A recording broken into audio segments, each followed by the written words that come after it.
बादशाह सलामत मिठाई।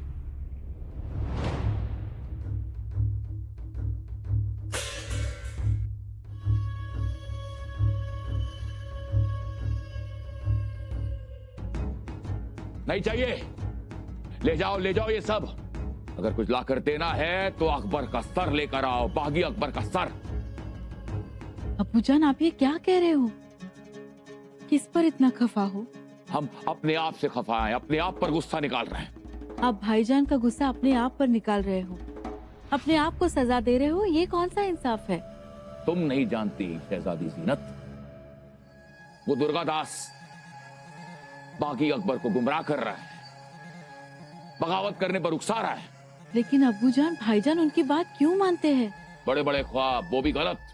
दुर्गादास ने अकबर को शहंशाह बनने के ख्वाब दिखाए हैं। जरा सोचो, हमारे जिंदा होते हुए, हमारे मौजूदगी में बागी अकबर शहंशाह बनेगा।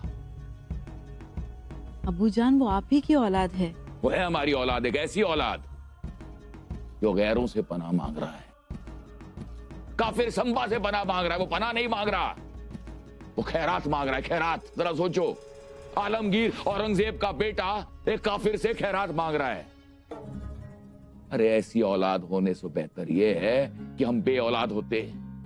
गुस्ताखी माफ अब्बाजान, लेकिन अगर आप कहे तो ये बंदा दक्खन जाकर भाईजान से सलाह मशवरा करके आपके पास ले आएंगे। हमें अकबर नहीं चाहिए, ना ही हमें उसे मिलना है। अकबर को चाहिए जहन्नुम, उसे दोज़ख में भेजना चाहिए। अब्बाजान, हमें कोशिश तो करनी होगी ना? कोशिश? जीनत बेटा, देख तो संबा का इलाका, उसका मुल्क, और उसके साथ साथ दुर्गादास जो उसके इर्द गिर्द चट्टान की तरह खड़ा है। ऐसे में हम कैसे पहुंचेंगे बागी अकबर के पास? अब्बूजान, अगर आप हुक्म करो तो कोई है जो आपका काम कर सकता है।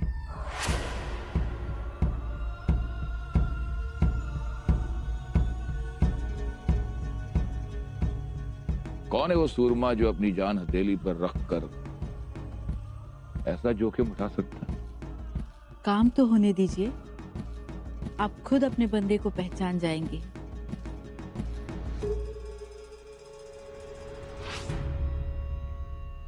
संधी तशी अत्यंत दुर्मिळ, म्हणजे जवळजवळ मिळतच नाही.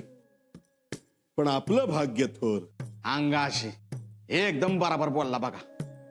अहो ऐकता अकबर झालून काय येतो, शंभूराजे त्या शेरखानाच्या लढाईत गुंतून काय राहत्यात. लढाई मोठी अटीतटीची सुरू आहे पंत. तरी अजून 2 हप्ते तरी जंग जारी राहील, त्याचा आपण फायदा घ्यायचा. देवा, आमचं ठीक आहे, पण बाकीची मंडळी अजून इथे दिसत नाही. सगळेच गडावर आले तर ती संशयाला जागा. आपल्यात सामील असलेल्या समध्यासनी सांगितलंय, निरोप आला की दिरंगाई करायची नाही म्हणून. हा, एकदा का आपण सगळे अकबराच्या समोर येऊन उभे राहिलो, त्याची खात्री पटली की पाचाडचा बंदोबस्त करायचा. सरदारांना मी 10,000 मोहरा देण्याचं कबूल केलंय, म्हणजे अकबराला येण्यास आडकाठी होणार नाही. एकदा का त्याचं शाही कदम चित दरवाजा समोर आलं आणि त्यानं पायरीवर पाय ठेवलं की आपण जिंकलोच. काय चित्र असेल ना ते. अकबर रायगडावर येतोय. आवजी, तुमच्यावर एक जबाबदारी. अकबराची पालखी मात्र साजेशी बनवा. रुमशांचं कापड वापरा त्यासाठी. ते चिकनदोजी कापाड चांगलं. तुम्ही हो, एवढी कापडाची चर्चा. काय बस्ता बांधताय की काय? कोणाचं लग्न आहे? आहे. तुम्हाला कशाला पाहिजे त्या उठा ठेवी? निघा, आणि आम्ही इथे असताना येत जाऊ नका, कळलं? चुकलंच आमचं. निघा.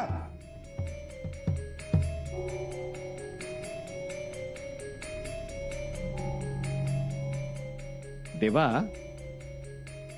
कापड कोणतं हवं ते आणू. पण कापडाबरोबर आपल्या धसाड्या निघणार नाहीत एवढं बघा. अहो, काय म्हणताय पंत? आपल्या का दसाड्या निघतील? हे पहा, मी योजनेत नाचा पाडा म्हणत नाही, पण मला एकच शंका आहे. अकबराच्या जीवावर एवढी मोठी उडी घेणं योग्य आहे का? आहे, योग्य आहे. आणि पंत, मी स्वतः अकबराच्या तळावर जाऊन आलोय. आलमगीराचा पुत्र पंतांना हाताशी धरून आत बिन आत घेऊन गेला. एवढी विचारपूस. ते अकबराचं झालं, पण देवा, शंभूराजेंना कळलं तर काय होईल याचाही विचार करा.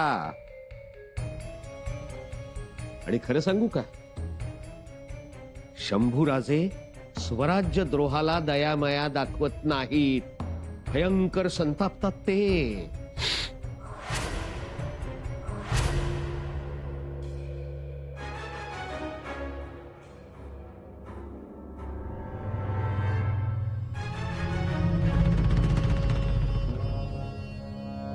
राजे, इब्राहिम शेरखानला आपण युद्धात पराभूत करून त्याला गिरफ्तार केल्याची खबर त्याच्या फौजेला समजताच त्याची फौज पळून गेली. इब्राहिम शेरखान कुठे आहे? त्याला आमच्या समोर हजर करा आत्ताच्या आत्ता.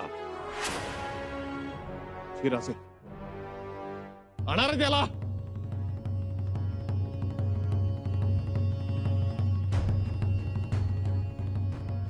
शेरखान, राजे, 20,000ची फौज घेऊन स्वराज्याचे लचके तोडायला आला होतास? सरलास भूतकाळ. स्वराज्य पर हमला, ये हमारी सबसे बड़ी गलती थी.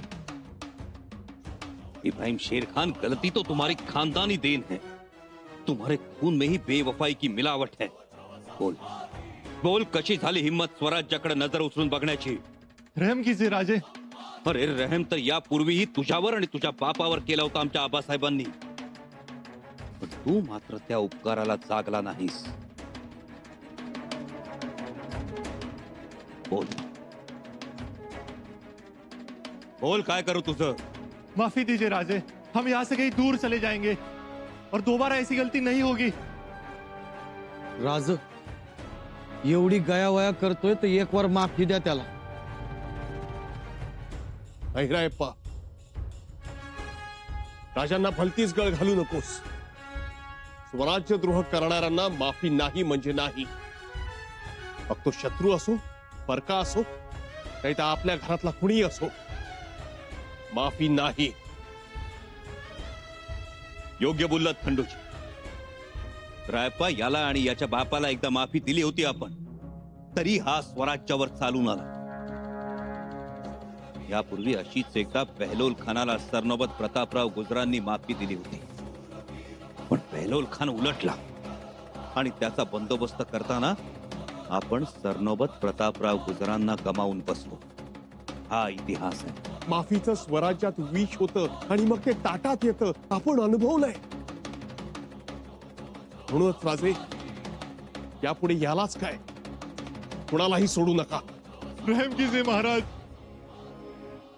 रहम एकाच अटीवर केला जाईल. तुला स्वराज्याचा सेवक व्हावं लागेल.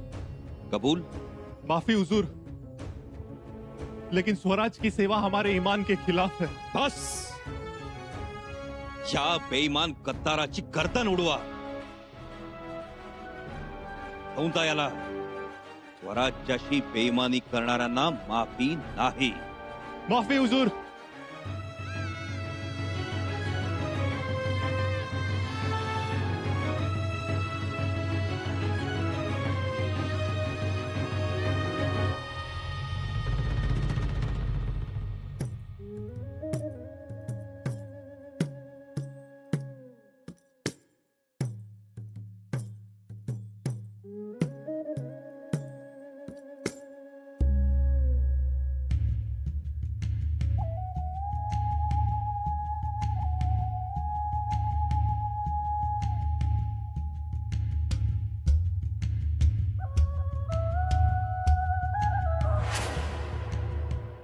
जीनत आपा,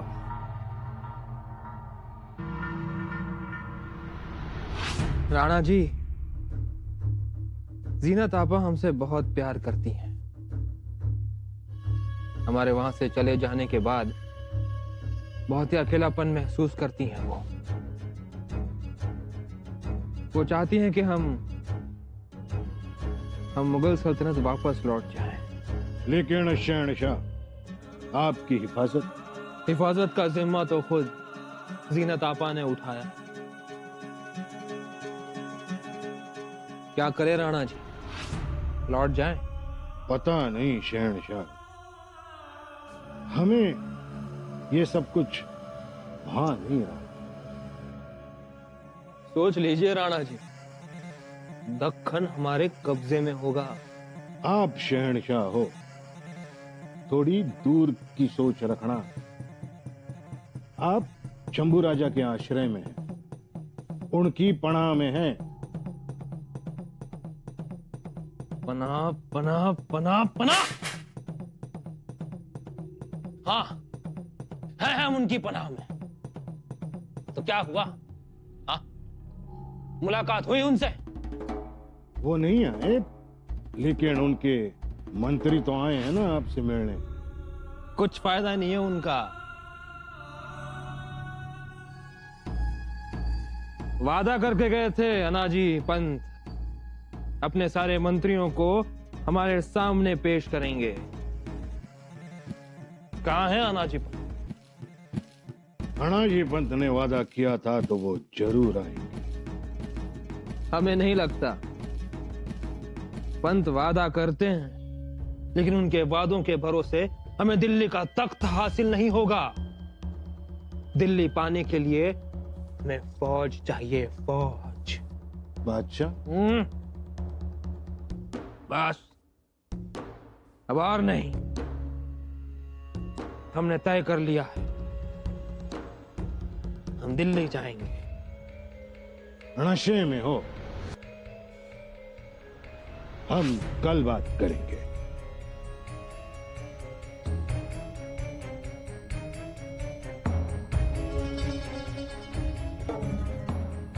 फौज, जीनत आपा, दिल्ली,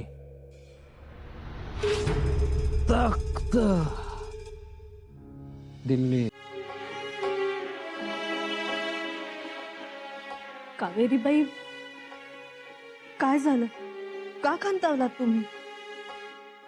राणी साहेब, आपलं कर्म म्हणायचं, दुसऱ्या कुणाला दोष कसा द्यायचा? या घरात लग्न होऊन आले तेव्हापासून एक दिवसही मनासारखं जगता आलं ते. कितीही केलं तरी किंमत नाही त्याची. उठसूट अपमान, सदैव सदैव हिडीस पिडीस करतात हे. काय झालंय? गेल्या जन्मीचे भोग म्हणायचे आणि गप्प बसायचे, दुसरं काय? पंत काही बोललेत का तुम्हाला? मला पंतांची लक्षणं काही ठीक दिसत नाही.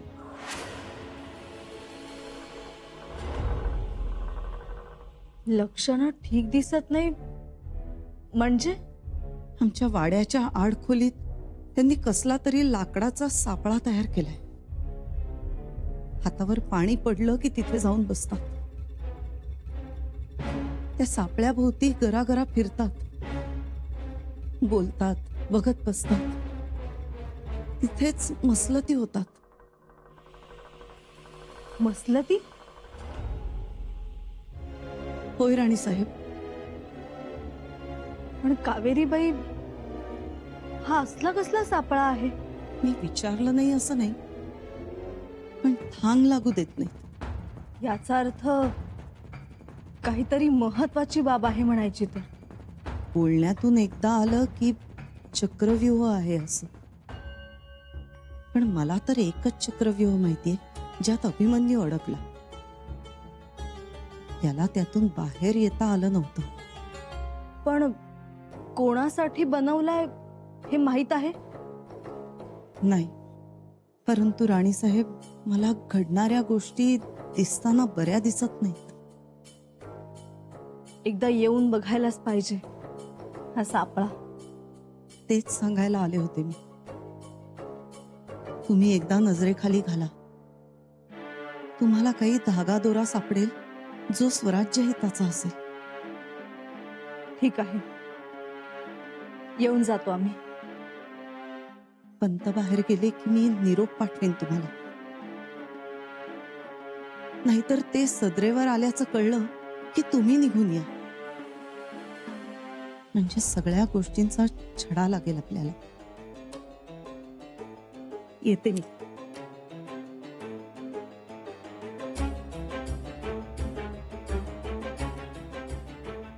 पंत कोणाचा अंत तर बघत नाहीत ना. ठीक आहे, येऊ आम्ही.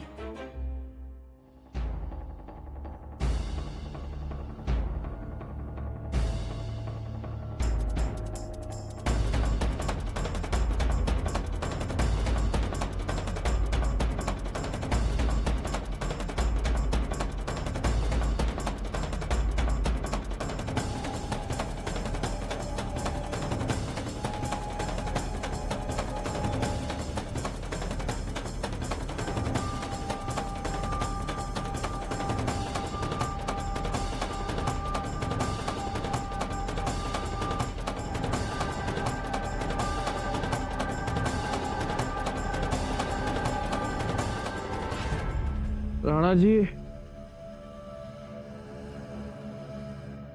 राणा जी चले गए.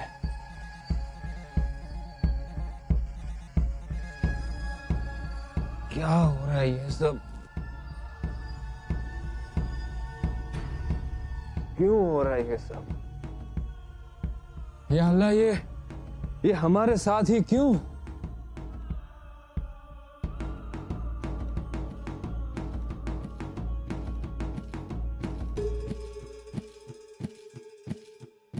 कौन है हम? बादशाह अकबर.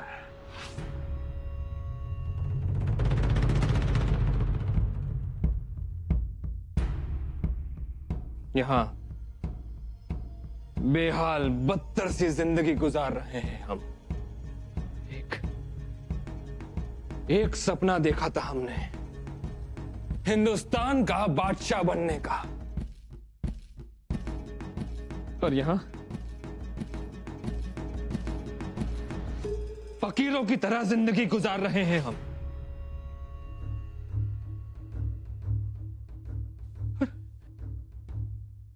क्यों ना देखे हम सपना? लेकिन यहां ना शंभू राजा हमारा साथ दे रहे हैं, ना कोई और.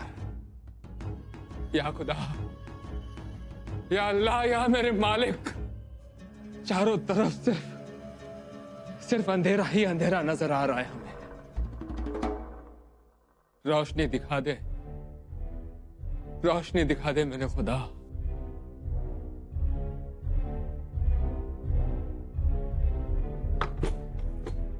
राणा जी,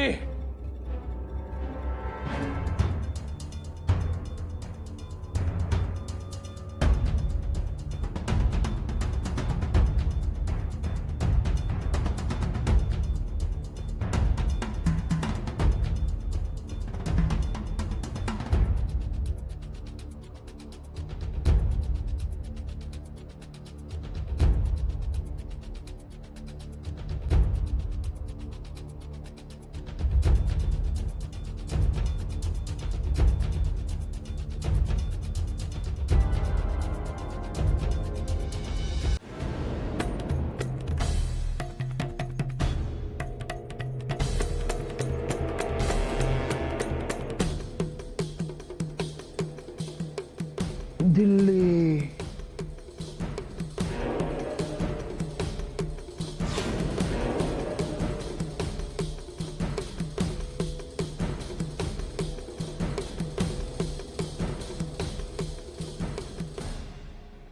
कौन है?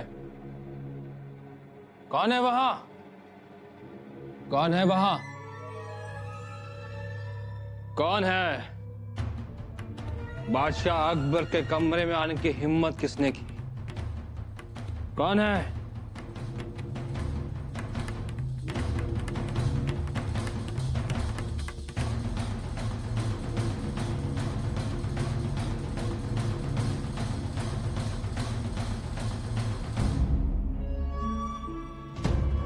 कौन